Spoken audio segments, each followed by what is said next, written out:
When rainfall hits the Earth's surface, one of two things can happen.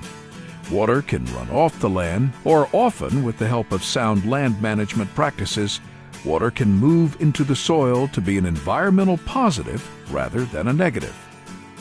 The soil itself has an influence on whether water runs off or moves into the soil. Here's a brief explanation of how and why soils transmit water at different rates, and why you should check a soil survey when you're concerned about runoff, flooding, leaching, or other environmental hazards.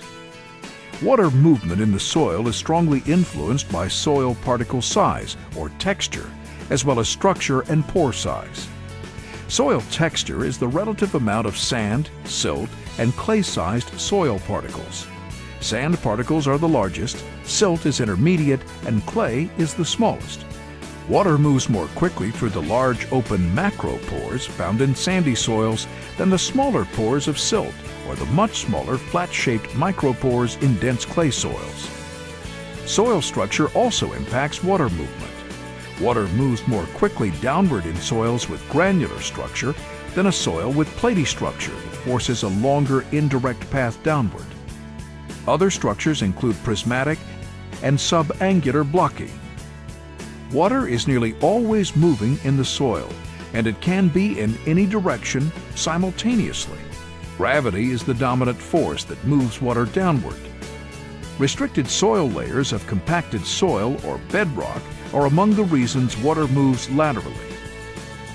Capillary action, the attraction of water into soil pores, can move water in any direction.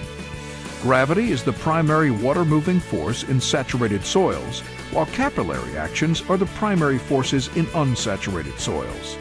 Capillary force is greatest in soils with small pores. Water moves more slowly through these soils. Well, that's a brief explanation of what a soil scientist calls saturated hydraulic conductivity. In simpler terms, the capacity of a soil to transmit water.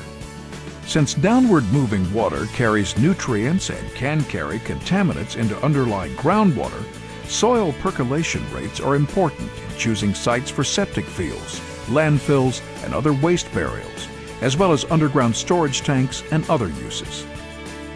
The information is critical for planning soil drainage, irrigation, and tillage systems, as well as other crop management practices.